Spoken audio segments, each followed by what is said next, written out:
Hello Tudor Summit attendees, this is David from the History of England podcast, a podcast in which we go from the Romans legging it back home and what that did for us, all the way through to yesterday afternoon, just in time for a nice cup of tea and a bun. You can find me in all good podcatchers and at my very own website, thehistoryofengland.co.uk, which also has a few quizzes. It just so happens that we have reached that lovable pussycat Henry VIII on the History of England podcast, a man served by three of the most remarkably talented servants in English history, the three Thomases, Wolsey, More and Cromwell. So when Heather very kindly asked me if I would like to do a piece for the Tudor Summit, I spoke to them. Thomas Cromwell gave me the biggest bribe, so I've gone with him. Now, Thomas Cromwell is a little like Marmite. If you're not from the UK and don't know Marmite, it is essentially untreated, used engine oil masquerading as an edible spread. You either love it or you hate it. Just to demonstrate my point, let me give you a couple of contemporary quotes about Cromwell rather than Marmite. The first is from Cardinal Reginald Pole. He was a descendant of English royalty, the House of York, and had been groomed for the top from an early age by Henry VIII. But he became Henry's greatest opponent. His description of Cromwell was less than glowing.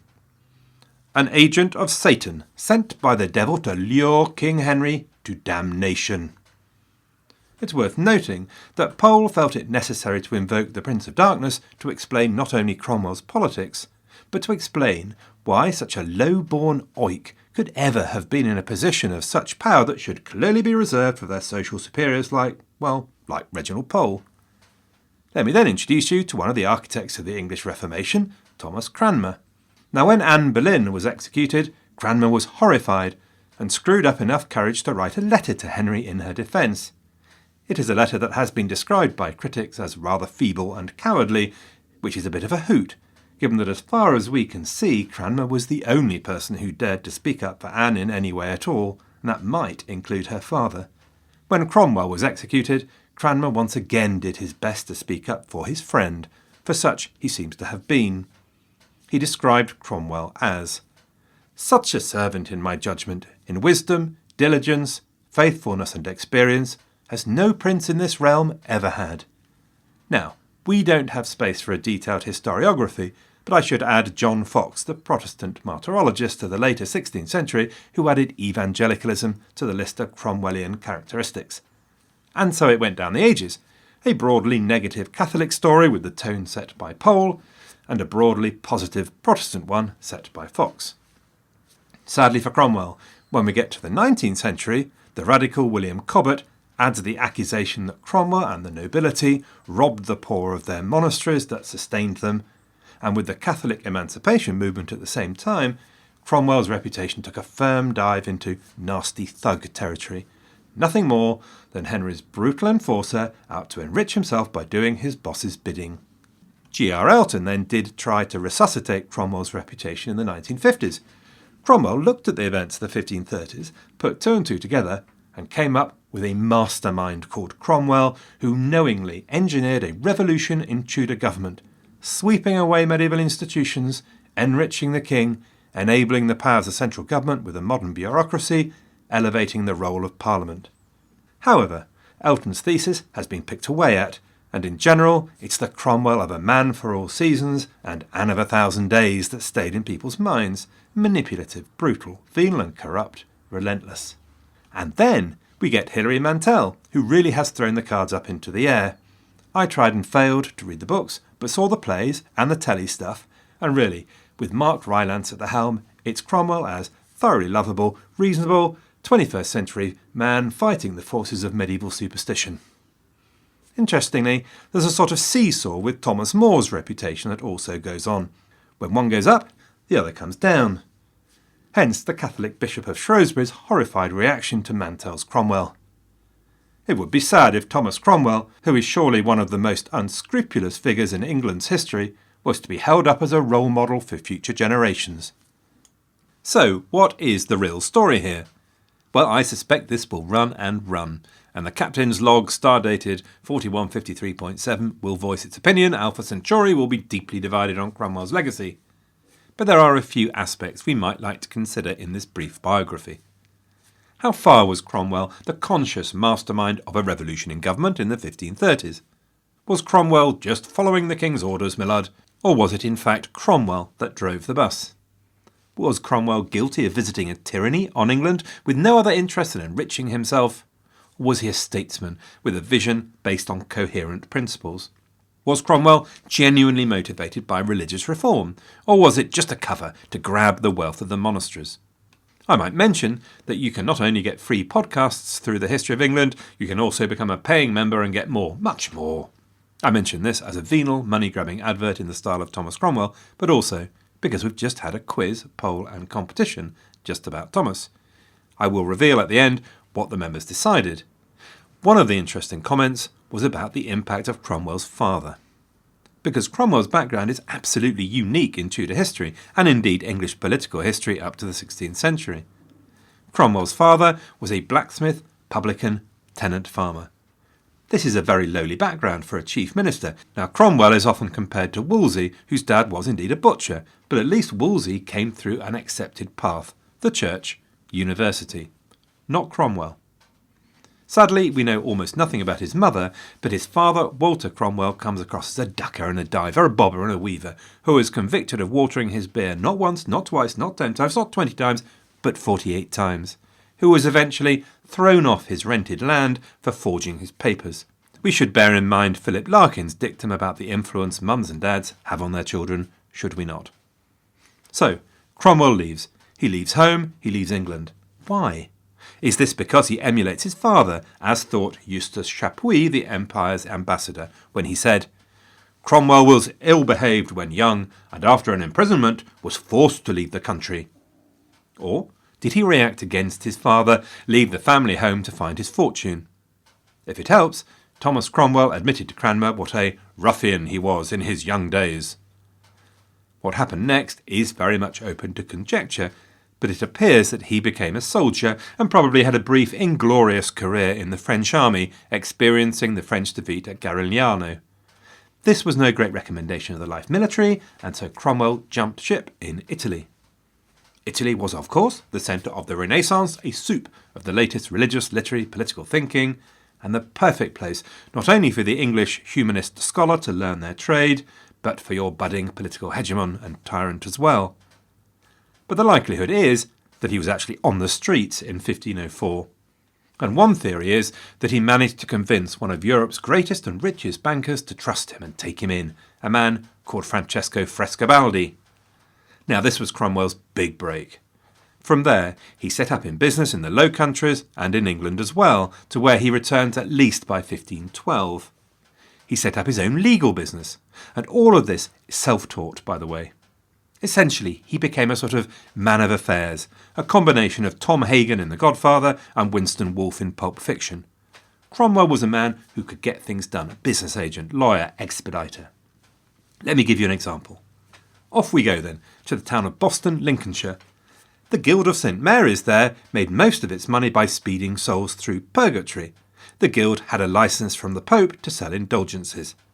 But in 1517 their licence from the Pope was due to run out. So they asked Cromwell to help win a renewal from the Pope for them. And by the way, this whole process would cost them £1,200, which is the equivalent of £600,000 today. So clearly, selling indulgences, good business. So, picture the scene.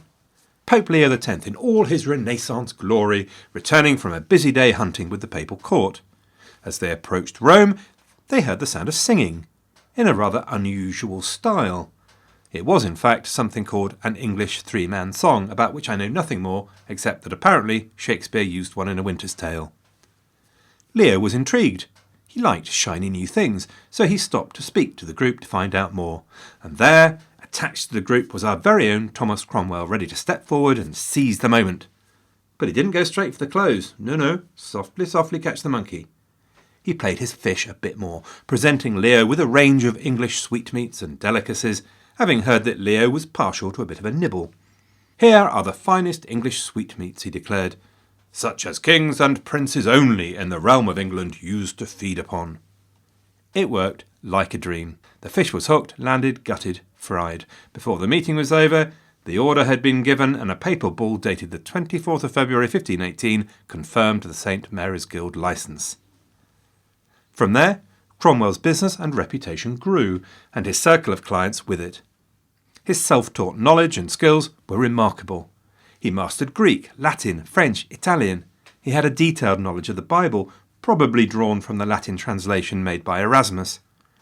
It so happens that Cromwell had a habit of dating his letters with the time as well as the day, so something of his working practices emerge, which, on a scale of workaholic to acceptable work-life balance to frankly comatose, went off the top of the scale. 4 a.m. to midnight was common or even usual.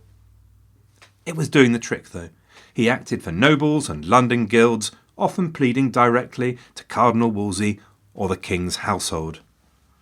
In 1523, he was elected as an MP. Somewhere in the 1520s, some say as late as 1525, but probably before that, Cromwell became acquainted with Wolsey. Now, the two of them recognised a good partnership when they saw it. Maybe their similar backgrounds helped, or maybe it was a similarity in talent and energy. One thing the two never shared, while both Wolsey and Cromwell clearly lived for the reality of power and influence, Cromwell seemed to have had little of the desire for outward expression that Wolsey had. Not for Cromwell, the vast entourage, the silver crosses. No one would have dreamt of describing Cromwell as a glorious peacock.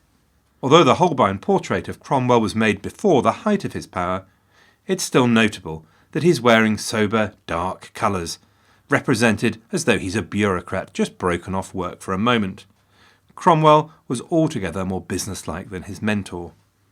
In entering Wolsey's household, Cromwell's path now crossed future antagonists, notably Stephen Gardiner and Thomas More, with whom the rest of his life would be intertwined. One of his largest tasks was, of course, the first round of dissolution of the monasteries, 30 houses dismantled by Wolsey, and the channeling of the proceeds into what would become Christ Church College, Oxford. There is no doubt that through this process, Cromwell demonstrated his extraordinary energy and efficiency. But he was also accused, and marginally guilty, of the corruption which history would lay at his door. There is little doubt that Cromwell accepted bribes and payments. There is little doubt that he would do the same when it came to the wider dissolution that would follow. The classic situation would be the arrival at a monastery of Cromwell's commissioners, the application from the abbot for an exemption, accompanied by a suitable gift, followed spookily by the award of said exemption. Now then, how far does this constitute bribery and corruption? Seems like an open and shut case. But look, it's worth noting, this was pretty standard stuff. It was accepted that when you gained a royal office, the salary was something, but this was not the way you made your money. The real way you made money was to make a profit from the job. The general conclusion seems to be that while Cromwell was sometimes on the wrong side of the line, he was by no means unusually corrupt for the time. And I should go back to that work rate thing. There is no doubt at all of Cromwell's work rate. He treated none of the offices he acquired as though it was a sinecure. If you're looking for a time-serving, corrupt minister who exploited public money to hit the party scene, you're looking in the wrong place. Sorry, not at home. Thomas Cromwell, I suspect, earned every penny, every groat. Wolsey and Cromwell's relationship was notably close. When Wolsey's aristocratic enemies finally got their man in 1529, it was therefore unsurprising that Cromwell was worried about his future, and the accusations that would be laid against this creature of Wolsey. But Cromwell's response to disaster is surely to his credit. I do intend this afternoon, when my lord hath dined, to ride to London, and so to the court, where I will either make or mar, or I come again. I will put myself in the press to see what any man is able to lay to my charge of untruth or misdemeanour. He did not fight just for himself, though. He fought to save Wolsey. The negative views of Cromwell need to deal with that unswerving loyalty he showed his fallen master in 1529 and 1530, seeking to rehabilitate a deeply unpopular man in a way that could well have torched his career permanently. It's the same loyalty that Cromwell would show the king. So, the anti-Cromwellian rubric is that he snuck up to the king in an oily kind of way and told him that he could make him the richest king in Europe. Henry said, "All right, you can be my number one then." The truth is very different. Cromwell had to work the self-promotion and patronage system just like any other. He gave himself a platform by getting himself elected as an MP to Parliament again. He had officers of the Crown, such as John Russell, Christopher Hales, recommend him to the king. and his work under the cardinal had caught the king's eye anyway. But there were also those working against him, Wolsey's enemies, who had no desire to see one of his protégés fill his dead men's shoes. Specifically, the Duke of Norfolk persuaded a diplomat called John Wallop to whisper poison into the king's ear.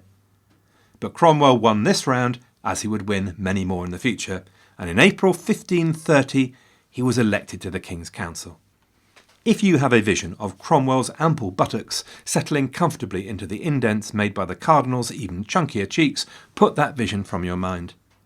Henry would never again give a minister the freedom and dominance he'd allowed Wolsey. In the fullness of time, Cromwell will get close, but will always be subjected to a level of scrutiny, questioning, correction, that Henry did feel he could not be bothered or needed to give Wolsey. In 1530, Cromwell was simply one of many members of council. By 1536, however, Cromwell would have achieved the unassailable position of dominance of the royal court and of government, however subject he was to the king's scrutiny. How did he get there? What it was not was a novel master plan such as dissolving the monasteries. Let me instead boil things down to absurd levels of simplicity and reduce it to two things. Firstly, Cromwell was a model of efficiency, effectiveness and hard work, and outshone any possible competitor as the sun outshines the moon, as Led Zepp outshone the Clash.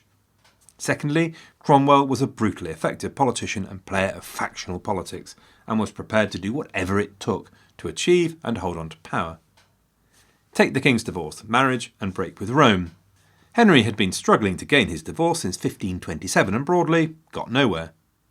After Cromwell achieved real influence from 1532, within 2 years the English clergy had submitted to their king in a welter of legislation, much of it written by Cromwell's own hand, the royal supremacy legally and formally declared and endorsed by the English Parliament, breaking 1,000 years of tradition, and he'd got married to Anne.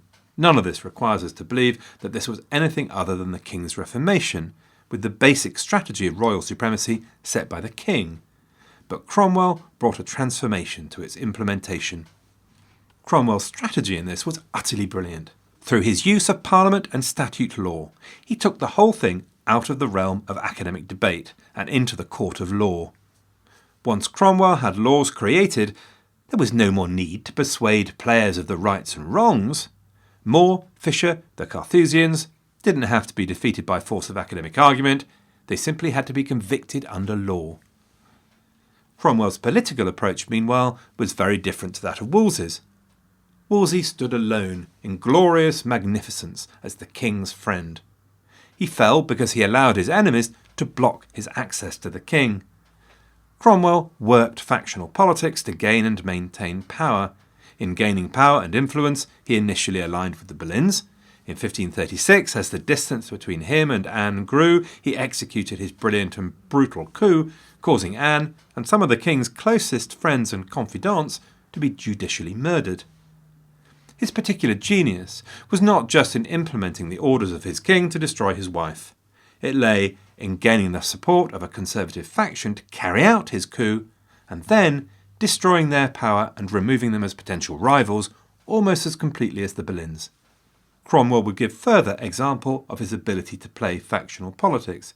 In 1538, threatened once again by a conservative faction, he created a trumped-up plot against Henry Courtenay, Marquess of Exeter, and had him executed by order of the king. Whatever you think of Cromwell, he was a dangerous man to know. As Cromwell would find out, however, if he didn't know already, this was a case of do unto others as they would do unto you. Throughout the early and mid-1530s, Cromwell accumulated offices which reflected his growing influence with the king, made him personally richer, but crucially gave him access to networks and control of patronage.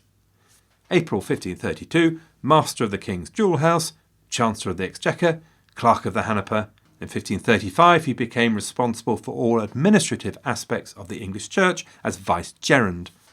In 1536 his preeminence was confirmed when he was appointed Lord Privy Seal, a position of genuine social clout as well as political. But the basis of his dominance was a previously rather non-political position, that of Secretary to the King.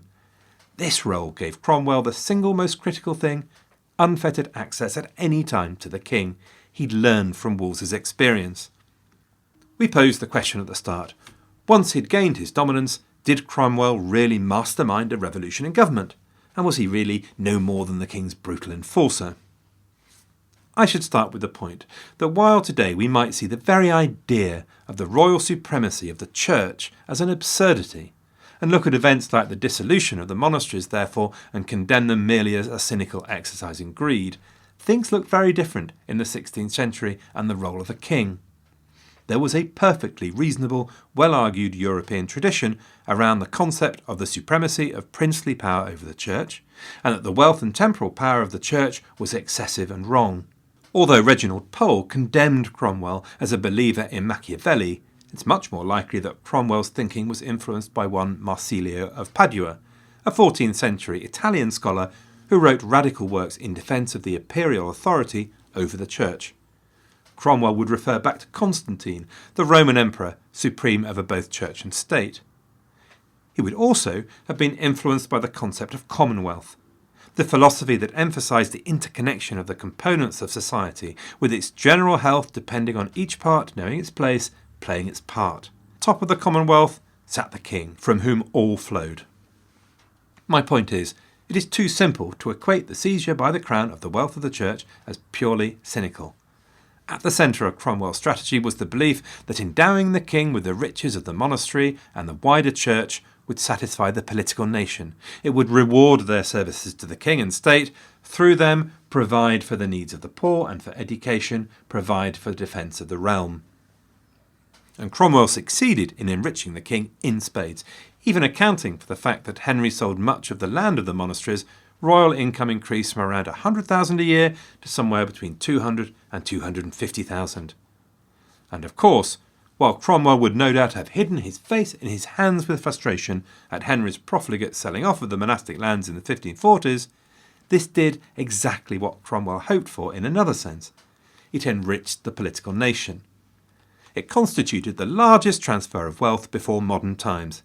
It served to enrich those social classes and expand them. Still a pretty tiny percentage of the population, but a much larger tiny percentage of the population. Many yeomen simply bought their farms rather than being tenants to their monastery. The gentry in particular profited. For example, in Essex, before the dissolution, 12% of the land was held by the nobility, 52% by the gentry. Afterwards, the nobility's share had risen a bit to 17%, but the gentry's had exploded all the way up to 72%. If it's unfair to paint Cromwell as unscrupulous and unprincipled, how far did he shape or even define strategy? It is hard to tell, but it is probable that the royal supremacy, break with Rome and reformation of doctrine was Henry's. The process of Henry's movement towards divorce and the supremacy can be seen from as far back as 1529, his exalted view of the role of the prince from even earlier, in the Hun affair as far back as 1515. And subsequently, it was Henry who in 1537 demanded a review of doctrine and wrote over 250 comments on the resulting bishop's book draft. It's tempting to paint Henry as nothing more than a hedonistic and violent tyrant, but it ignores his evident, if sometimes eccentric, intellect. Although Henry is capable of dithering, neither he nor his court doubted he was the person to make the key decisions. However, he was also clearly open to influence. The very existence of court faction confirms it. Although Henry was an unpredictable and occasionally vicious master, he was not a man that demanded time-servers and sycophants as his advisers. He surrounded himself with brilliant royal servants and had the confidence to manage them. Cromwell frequently debated and voiced disagreement, Cranmer the same. So I would contend that as far as the Reformation in all its aspects was concerned, Henry decided where the bus was going. But it was Cromwell who got it there. Because in ways and means, in the details of administration and bureaucracy, with the very mention of the word, Henry had reached the limit of his interest. Talk to the hand, whatever, JDI. Try and have a conversation with this Tudor about the account books, or look for an intimate chat about job descriptions, and you'd find yourself pretty quickly talking to fresh air. Henry was interested in outcomes. He expected Cromwell to deliver him an effective and efficient service, and didn't much care how he did it. And so to that claim about Cromwell's revolution in government. Everyone agrees on one thing. that the 1530s were an extraordinary decade which transformed English history. But how far this was a conscious plan that started to deliver a modern style of government driven by a centralised authority, professional bureaucracy and statute law is much more up for grabs. Cromwell does indeed seem to have created a more direct relationship between the central power of the king and his subjects. There was nothing of the social radical in Cromwell. He was innocent of Lord Darcy's accusation that he was out to destroy the nobility.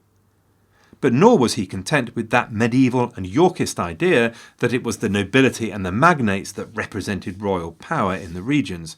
Not for Cromwell the idea of a Gloucester ruling in the north or a Kildare in Ireland. Cromwell took the idea of regional councils in the north, Wales, and a new one he created in the southwest, and he made them agents of royal power rather than a forum where local magnates exercised their local dominance.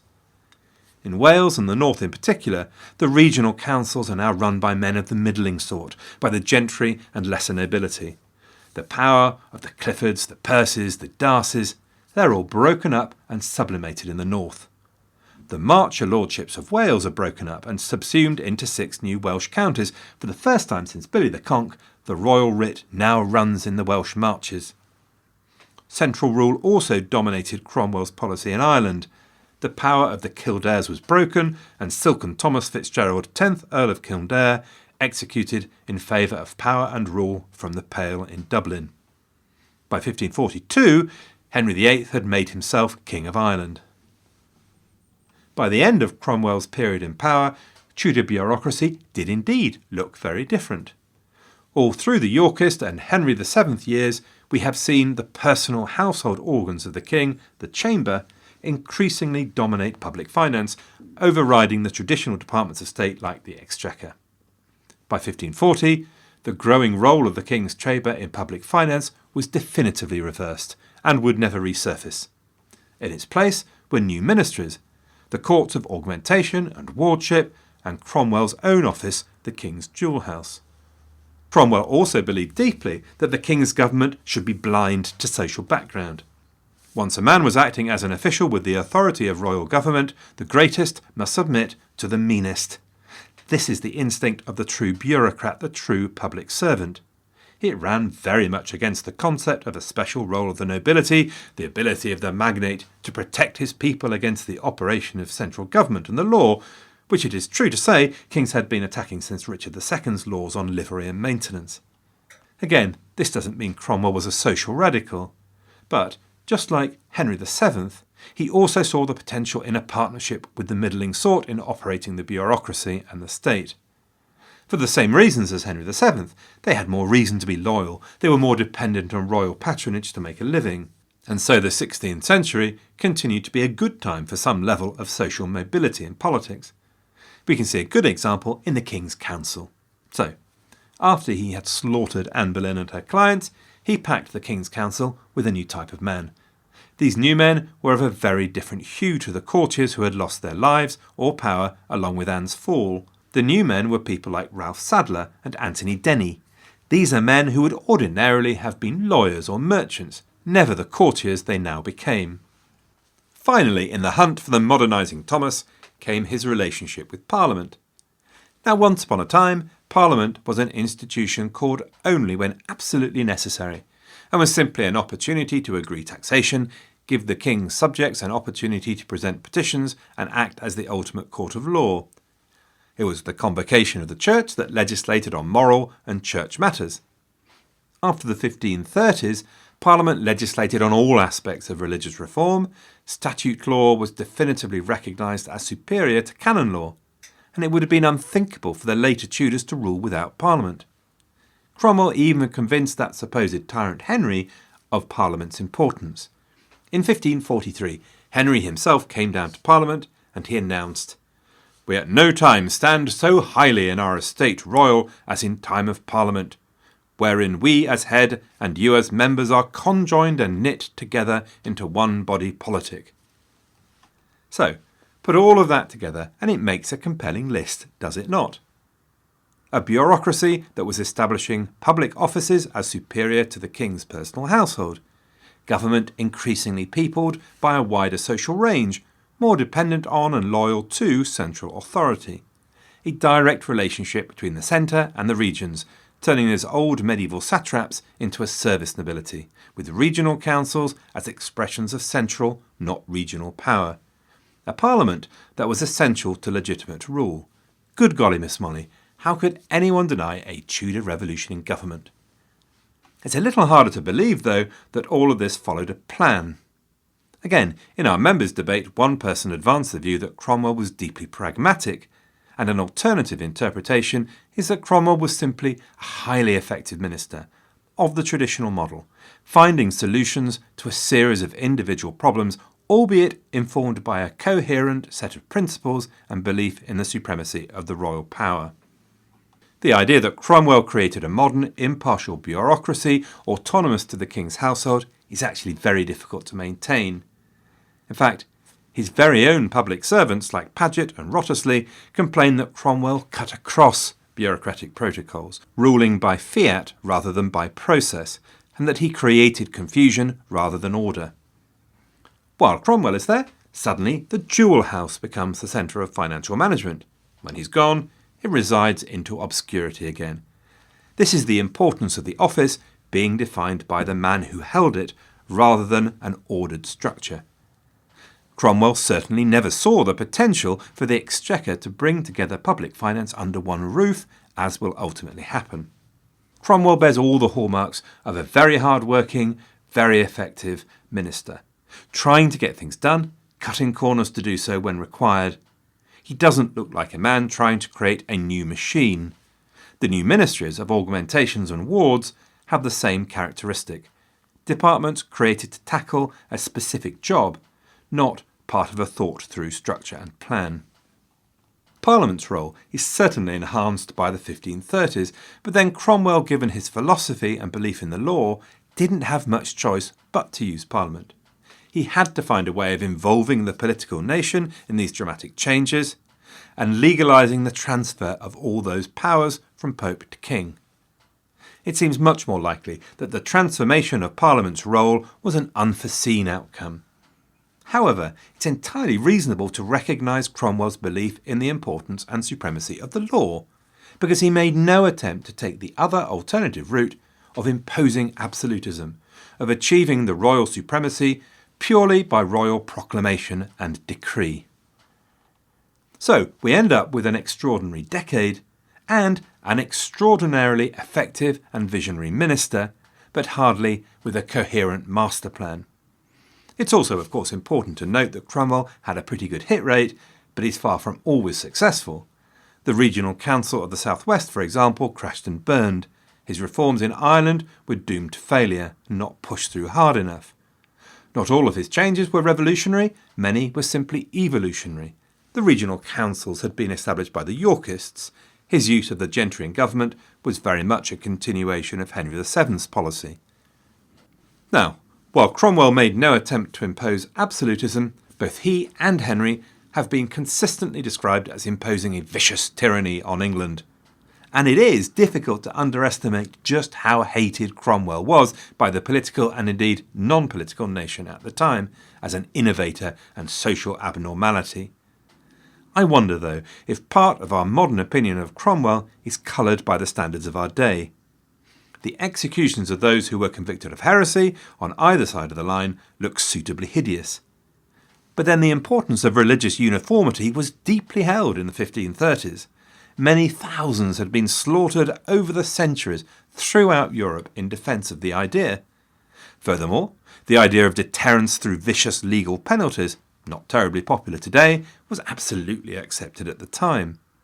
These are things society agreed on. They were not imposed on an unwilling society by unthinking tyrants. And they're European-wide ideas, not a preserve of the English. So the executions for heresy, to the sight of the bodies of executed peasant rebels from the Pilgrimage of Grace, none of these would have been a surprise. And in fact, mercy in these cases would have been considered a failure of the prince's duty. Of course, the high-profile convictions and executions of people like Anne Boleyn, John Fisher, Thomas More stand as evidence that Cromwell subverted the law for political ends, and this seems undeniable, especially in Anne's case. Though to be controversial, we do at least know that More and Fisher were guilty as charged, even if they both tried to take refuge in silence in a technicality. There is Cromwell's infamous 1534 treason law, which made words treason to the outrage of many historians. I'd argue many had been effectively executed for mere words before, since imagining the king's death was already treason.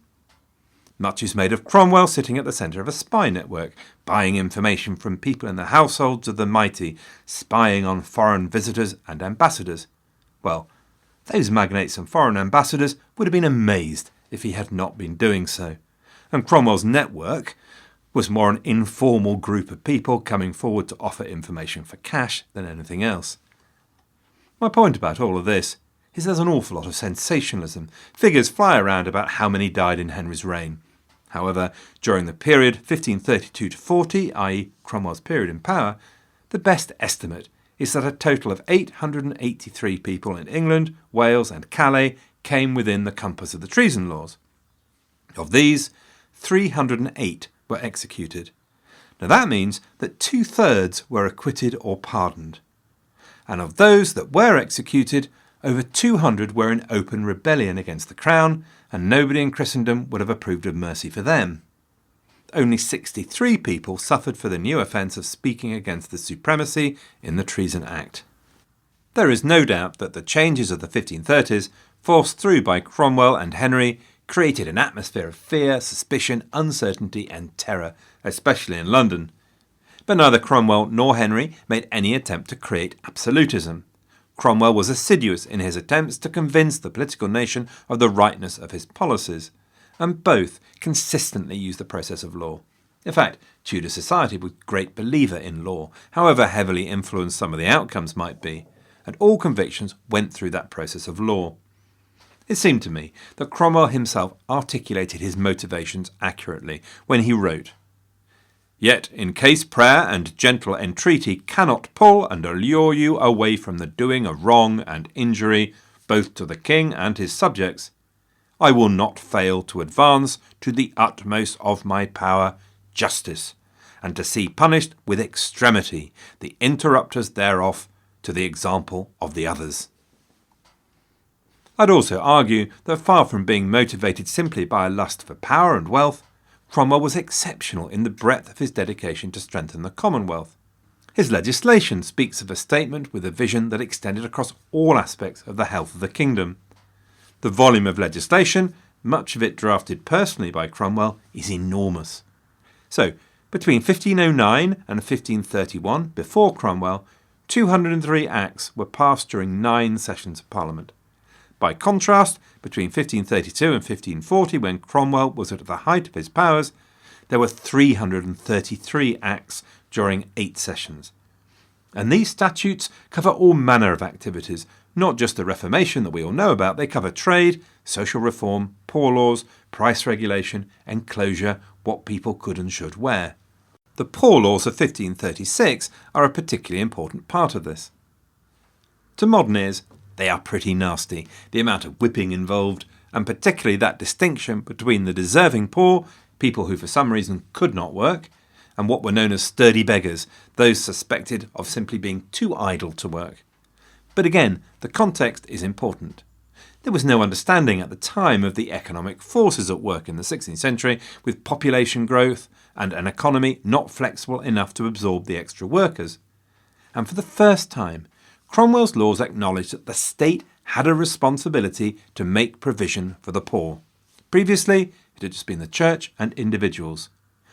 For the first time also, it was acknowledged that there were people out there that wanted to work but could not do so, and that work should be provided. Yes, by modern standards, Cromwell's poor laws are pretty hideous, but their mere existence is a fundamental and radical change in attitude. Which brings us finally to Cromwell's religion. These days, Cromwell's evangelical leanings seem accepted by most, despite Cromwell's dying words on the scaffold.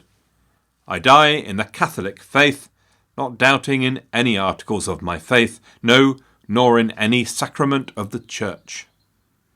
The statement was partly in response to the accusations that he was a lover of Anabaptists, which was considered almost as bad as saying you'd invited the devil round for tea, buns, and a bit of slap and tickle for old time's sake. It was also because Cromwell and Henry were firmly convinced that the Church in England was part of the Catholic Church, as it's always been. It's just that they'd cleaned the barnacles off it, given a good buff, and so returned it to its state before the Bishop of Rome had got his grubby hands on it.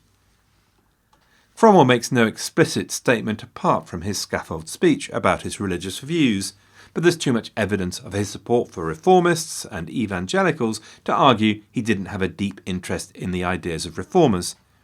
He consistently supported evangelicals, such as the reforming bishops Latimer and Shaxton. He tried to bring Tyndale back to England. He supported the evangelical Archbishop of Canterbury, Thomas Cranmer.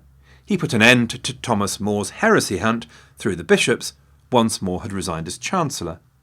And then there is his big achievement, having a Bible in English placed into every church in England.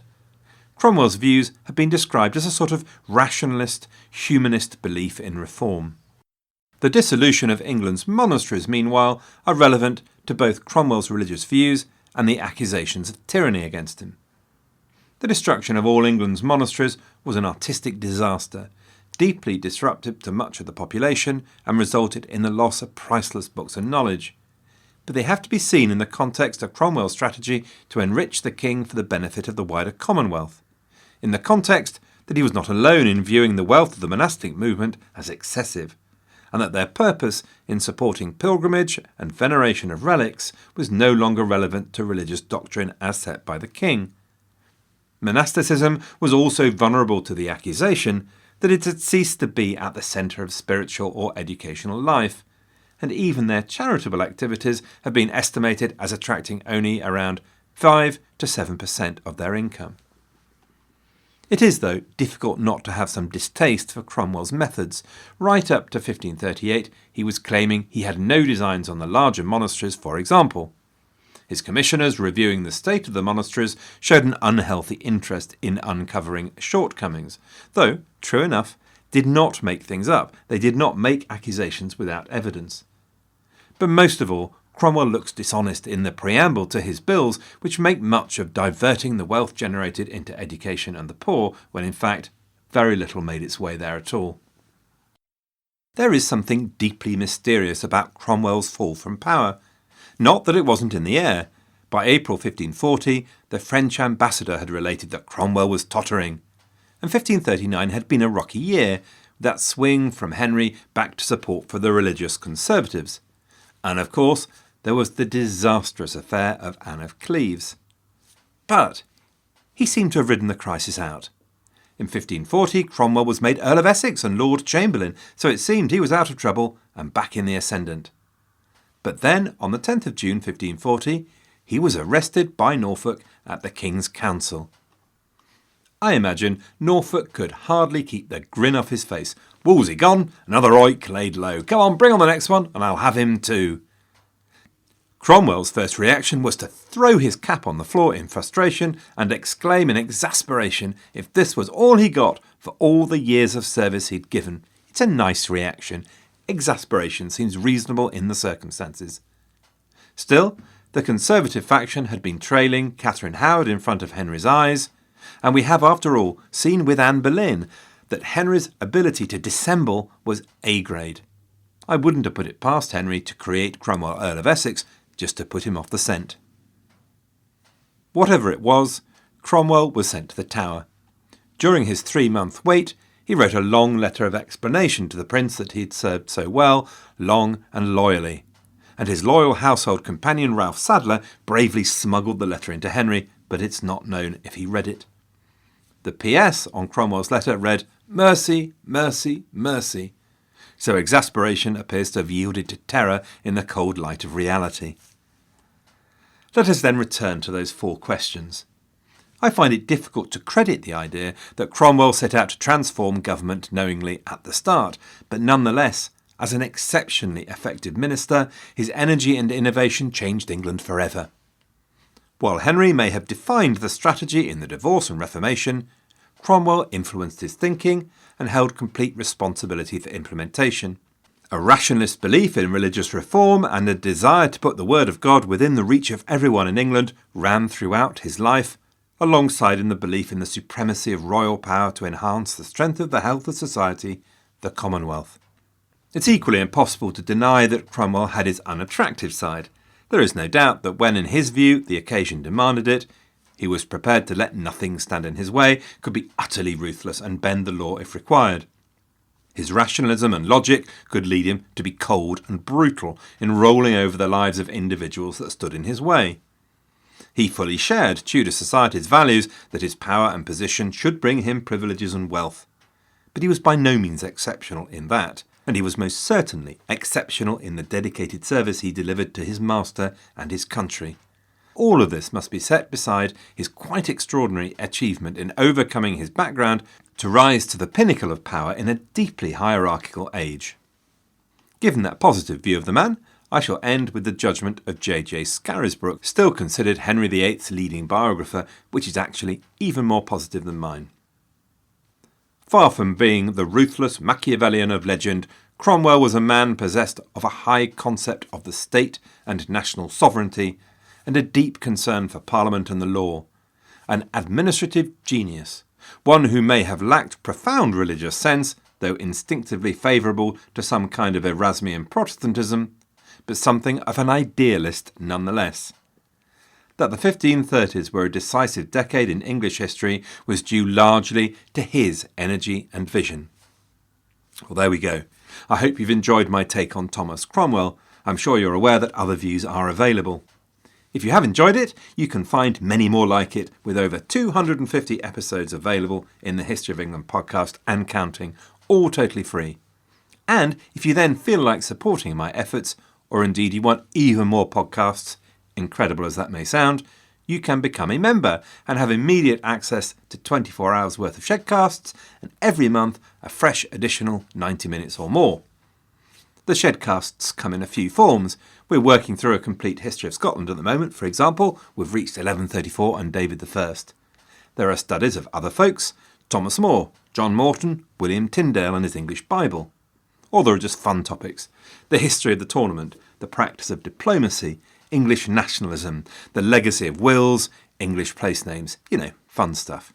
Plus, we had some quizzes and polls and prize draws from time to time. Oh, by the way, on the members' poll, 65% went with a Cromwell with principles but perfectly capable of deciding the ends justifying the means. Only 15% went for Pole's evil Cromwell, and only 13% supported the Scarisbrooke view of the great statesman and man of principle. We are all relativists now. To find out more, or to join up, go to thehistoryofengland.co.uk. Thank you then for listening. I hope you liked it, and have a fantastic time during the rest of the Tudor Summit.